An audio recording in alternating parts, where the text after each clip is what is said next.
Olá pessoal, sejam bem-vindos ao canal Direito com Elas. Eu sou a professora Fernanda Macedo e no nosso diálogo semanal sobre direito do consumidor, nós falaremos hoje sobre a edição da Lei Municipal Paulista que criou o Código Municipal de Defesa do Consumidor. É importante que a gente se recorde que há uma concorrência legislativa dada pelo texto constitucional para que União, Estados e municípios possam fazer legislações sobre o direito do consumidor.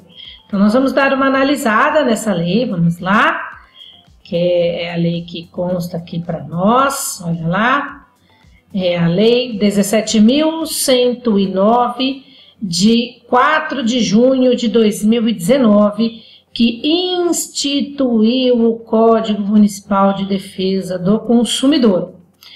É importante nós lembrarmos que às vezes há determinadas legislações, e no nosso país isso é muito comum, das leis que pegam e das leis que não pegam, e eu abro o meu diálogo aqui com os senhores fazendo uma crítica ao texto dessa lei, porque para mim ela é totalmente dispensável. Muitas coisas do que estão escritas aqui são cópias fiéis do texto da Lei 8078 de 90 e algumas outras que foram inseridas, na verdade, nada mais são do que legislar decisões que o STJ já vinha adotando em razão da análise de algumas questões pontuais, tá? Então, é importante que a gente perceba que, às vezes, é muito mais uma simbologia fazer uma defesa do consumidor através de uma lei municipal do que, de fato, uma situação que vá se aplicar realmente, porque dentro do que eu entendo por hierarquia de leis, nada do que estiver aqui contrário, eventualmente, à Lei 8078, teria validade, né? Então, particularmente, eu faço uma crítica aqui, porque, no meu ponto de vista, acho que o município teria coisas mais relevantes para se preocupar do que ficar copiando textos de normas já escritas ou decisões do STJ que já vem sendo aplicada reiteradamente e que no futuro, de matéria de direito do consumidor, seria considerado aí, de fato, um precedente, como a gente tem visto ultimamente. Então, o artigo 1º fala a respeito da possibilidade de se criar uma lei municipal que verse sobre o direito do consumidor, fundamentando, inclusive, no inciso 32, né, do Código da Constituição Federal e do artigo 170, inciso 5º, que é o que fala da política econômica. No artigo 2º, a gente tem a Política Nacional das Relações de Consumo, que, se vocês olharem, é o texto praticamente igual ao artigo 4º, 5º e 6º do Código de Defesa do Consumidor Nacional, e ele institui aqui algumas práticas consideradas abusivas no âmbito das relações jurídicas que acontecerem no município de São Paulo. A gente sabe que o município de São Paulo hoje ele não tem fronteiras definidas e a gente até define Grande São Paulo, né, os locais que são muito próximos à cidade de São Paulo.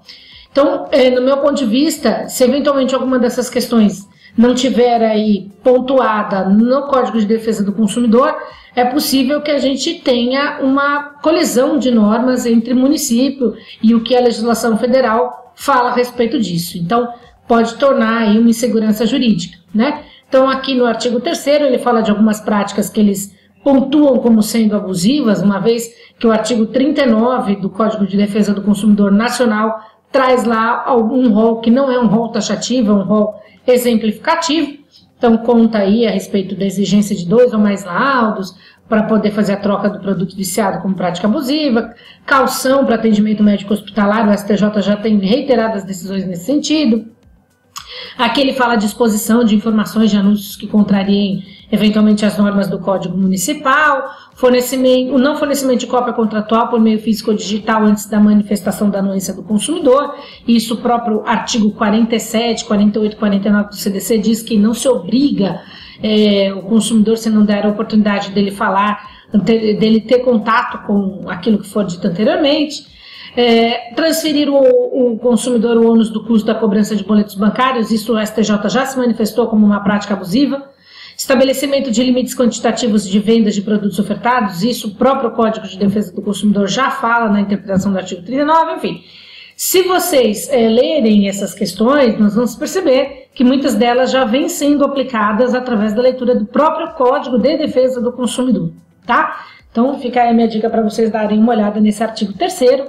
No artigo 4º ele vai falar sobre as cláusulas consideradas abusivas em contratos, que também já veio muito reiteradamente dito isso em decisões do STJ a respeito do tema. Eu não vou ficar lendo todos aqui, porque senão nosso vídeo teria 500 horas.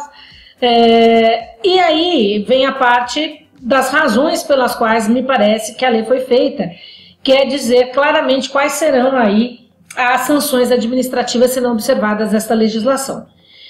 Nós sabemos que do artigo 55 em diante do Código de Defesa do Consumidor Nacional, a gente já tem essa aplicação, né, de restrições administrativas. Aqui a gente tem multa, apreensão de produto, inutilização, enfim, parará, parará. E essas multas, veja que ele remete ao próprio artigo 8078 de 90, então conte para mim qual a necessidade, então, desta legislação, né? E aqui ele só fala, do ponto de vista administrativo, que essas multas virarão dívidas ativas, o que de fato também já acontece, tá? Então, eu venho aqui dar notícia da existência dessa legislação e dizer para mim, na minha humilde opinião, como estudiosa do direito do consumidor, que esta será uma legislação que talvez não pegue, né? Como a gente tem algumas aqui no nosso país. Dispensável essa legislação, tá? Mas fiquem sabendo que não vai ser loucura se vocês ouvirem falar de um Código Municipal Paulista de Defesa do Consumidor. Cá está aí, assinado pelo então prefeito Bruno Covas. Tá bom? Esta é a minha dica de hoje aqui no canal Direito com Elas. Obrigada pela sua participação aqui no nosso canal. Nos ajudem a chegar agora até os 7.000 inscritos, porque toda a participação de vocês para nós é bastante relevante e nos motiva a continuar produzindo aí conteúdos e informando vocês sobre o direito, tá bom? Um abraço, até nosso próximo encontro, tchau, tchau!